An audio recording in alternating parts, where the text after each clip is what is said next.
E aí, doido, beleza? É nóis. Hoje eu vou falar sobre o sistema muscular. Toda ação desempenhada pelo nosso organismo, como caminhar, sorrir, correr, sentar ou ficar em pé, só acontece devido à contração e relaxamento dos músculos. Nesse sentido, os músculos são responsáveis pela locomoção e movimentação de partes do corpo. Além disso, os músculos são responsáveis pela circulação do sangue nos vasos sanguíneos, o deslocamento do alimento no tubo digestório e a eliminação de saliva pelas glândulas salivares, além da eliminação da urina. Os músculos são órgãos constituídos por tecido muscular, cujas células são especializadas em contrair-se. Alguns deles são voluntários, como você pode perceber ao longo de sua vida, enquanto que outros são involuntários, como os músculos que controlam seus movimentos de coração, os músculos do sistema digestivo, do sistema respiratório e outros órgãos internos, em que não lhe dá nenhum controle sobre eles. Existem 3 tipos de tecido muscular: o estriado esquelético, o estriado cardíaco e o não estriado, também chamado de liso. Os músculos não estriados ou lisos têm contração lenta e involuntária. São responsáveis pelos movimentos de órgãos como o esôfago, o estômago, o intestino, as veias e as artérias. Ou seja, os músculos lisos estão associados aos movimentos peristálticos e ao fluxo de sangue no organismo. O músculo estriado cardíaco, como o próprio nome indica, é o músculo do coração, também chamado de miocárdio. Os músculos estriados esqueléticos são os que possuem contração vigorosa e voluntária. As ações dos músculos são controladas por mensagens transmitidas pelo cérebro por meio de nervos chamados nervos motores. O sistema muscular é o maior de todos os sistemas. Os músculos são encontrados em todo o corpo. O músculo é constituído de fibras. Cada fibra contém miofibrilas, que contém filamentos de proteínas miosina e actina, que deslizam uns sobre os outros para encurtar os músculos. Vale ressaltar que os exercícios físicos podem aumentar o tamanho dos músculos, mas eles não têm nenhum efeito no número total de músculos ou do número de células musculares, que sempre se mantêm constantes.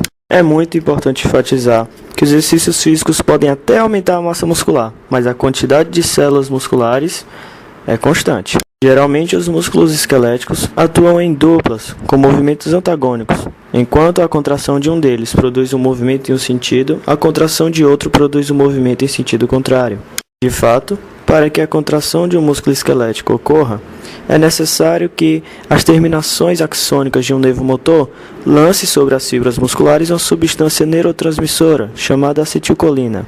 Essa substância liberada pelo axônio liga-se a receptores da membrana da fibra muscular, gerando nela um potencial de ação que desencadeia o processo de contração.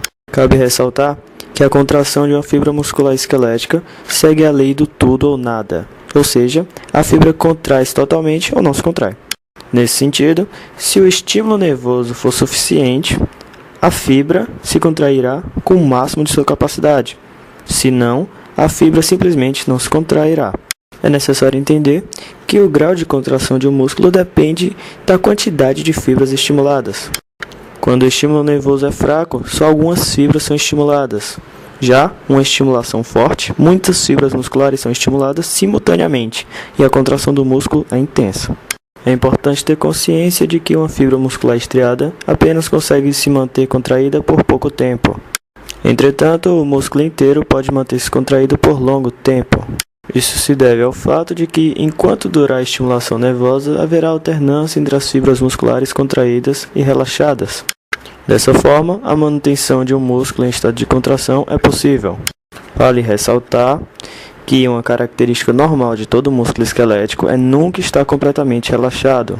Há sempre algumas fibras musculares sendo estimuladas e contraindo-se.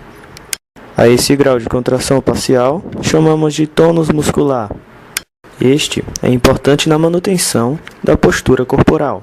É importante destacar a tensão muscular, que é definida como a força que o músculo exerce sobre um objeto ao se contrair. O conceito de resistência também é importante.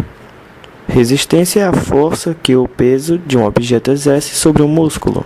Se a resistência for baixa, o músculo encurta e movimenta um objeto. Nesse caso, chamamos a contração de isotônica. Na contração isotônica, a resistência mantém-se constante durante todo o período de encurtamento do músculo. Já no caso de a resistência ser maior do que a tensão, o músculo não se encurtará. Ocorre a contração, mas sem o encurtamento do músculo. Então chamamos isso de contração isométrica. Nela, os eventos moleculares na fibra muscular são os mesmos da contração isotônica. É necessário ter em mente que durante um exercício muito intenso, o gás oxigênio que chega aos músculos pode não ser suficiente para suprir as necessidades respiratórias das fibras musculares. Assim, as fibras musculares passam a produzir ATP por meio da fermentação lática. Esse processo é menos eficiente que a respiração aeróbica, mas garante suprimento de energia para a contração muscular em situações de emergência. Belezinha? Então vejamos agora as curiosidades do sistema muscular. Muito bem, meus caros discípulos, vocês sabem qual é o músculo mais volumoso do corpo? É o glúteus maximus, que forma a maior parte dos glúteos. Enquanto que o menor músculo está presente no ouvido e se chama estapédio. Ele puxa o menor osso do corpo, o estribo. E o músculo mais potente em relação ao seu tamanho, vocês sabem? É claro que vocês sabem, é o masseter, que ajuda na mastigação. Enquanto máquinas sofrem desgaste com o tempo, os músculos podem melhorar com o uso. Exercícios fazem os músculos aumentarem seu tamanho, sua resistência e força. Para se ter uma ideia, se todos os músculos do corpo humano pudessem se unir, teriam capacidade de levantar um peso de 25 toneladas. Belezinha? Então é isso. Hoje eu falei sobre algumas noções básicas do sistema muscular e espero que vocês tenham gostado. Falou!